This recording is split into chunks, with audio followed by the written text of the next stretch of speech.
विप्र देवता बड़े ही महाराज निर्धन, उनका एक छोटा सा परिवार था।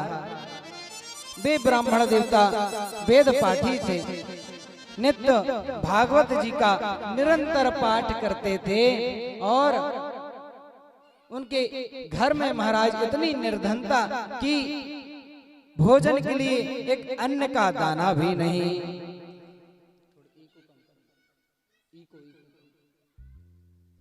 महाराज अन्न का दाना भी नहीं।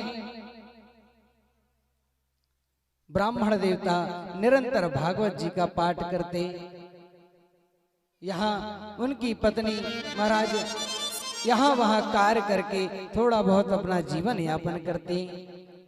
जब एक दिन उनके यहाँ द्वार में विप्र देवता यमुना जी के तीर तट में बैठकर भागवत जी का पारायण कर रहे थे, उस समय महाराज उनके घर में कुछ संत महाराज पहुंचे और संत भगवान ने बाहर से पुकारा, भिक्षाम देहि, भिक्षाम देहि।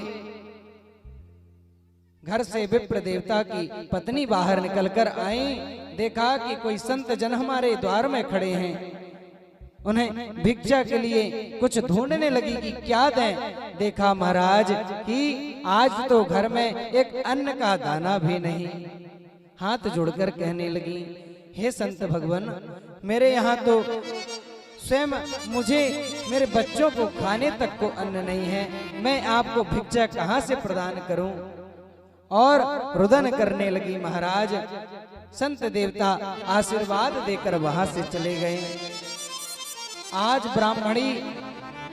ब्राह्मण देवता की पत्नी बड़ी खिन्न मन से महाराज, बड़ा ही दुख हुआ उनके हृदय में कि बताओ आज एक संत भगवान हमारे द्वार से खाली हाथ लौट गए, उन्हें मैं कुछ भिक्षा भी नहीं प्रदान कर पाई। ब्राह्मण देवता पाठ कर कर लौटे। आज महाराज ब्राह्मणी बड़ी वेदना में, क्रोध में चिल्ला पड़ी, ये आप क्या भागवत जी का पाठ करते रहते हैं, इस भागवत जी ने हमें दिया ही क्या है, इसके बदले कुछ कार्य करते तो हमें कुछ धन मिलता और धन से हम अन्न ग्रहण कर सकते, विक्रय कर सकते, खरीद सकते महाराज। लेकिन ये भागवत जी ने हमें दिया ही क्या है, जो निरंतर सुबह शाम संध्या वेला में आप इसका पाठन करते हैं, पठन करते हैं। और महाराज क्रोध में ब्राह्मण देवता से भागवत जी की पोथी छुड़ाकर नीचे पटक दी। आज ब्राह्मण देवता के नेत्र सजल हो गए, बड़ा ही दुख हुआ हृदय में। मध्याह्न का समय था, दुखी हुए और भागवत जी को उठाकर प्रणाम करते हैं और कहते हैं, हे भागवत भगवान, मेरी पत्नी अज्ञान है, आप उसे क्षमा कर दीजिए, वह आपकी महिमा को नहीं जानती, इसलिए उसे क्षमा करें। और पुनः महाराज मध्याह्न में यमुना जी के तट में बैठकर भागवत जी का पाठ करने लगे, रुदन करने लगे।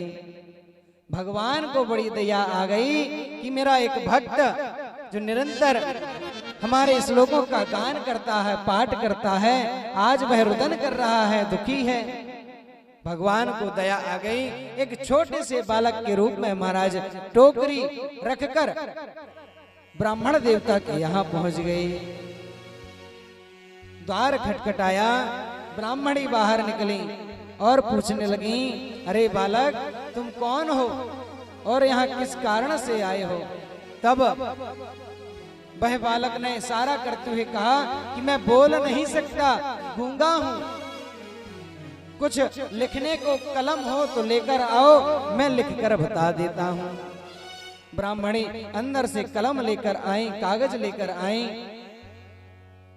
उस बालक ने लिखकर बताया कि मैं तुम्हारे पति जो ब्राह्मण देवता हैं, वो हमारे यहाँ, हमारे पिताजी के यहाँ नौकरी करते हैं और उन्होंने आज तक हमसे कोई वेतन नहीं लिया। जब हमें पता चला कि ब्राह्मण देवता को धन की आवश्यकता है तो वही हम कुछ धन तुम्हारे लिए लेकर आए हैं। ब्राह्मणी ने सुना, आश्चर्यचकित हो गई, कहने लगी नौकरी करते हैं, आज तक तो कभी इन्होंने मुझे बताया नहीं।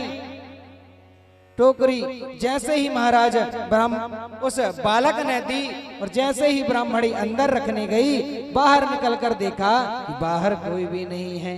भगवान वहां से अंदर ध्यान हो गए। ब्राह्मणी ने अंदर जाकर देखा, जैसे ही कपड़ा हटाकर देखा, टोकरी में हीरे सोने चांदी जवाहरात महाराज लबालब भरी पड़ी है टोकरी। प्रसन्न हो गई। आज तो महाराज संध्या बेलम जब ब्राह्मण देवता घर पहुंचे, देखा कि जगमग जगमग ज्योत जल रही है। आज तो घर का नक्शा ही बदल गया। विचार करने लगे, हो सकता है मैं किसी और के घर में आ गया हूं।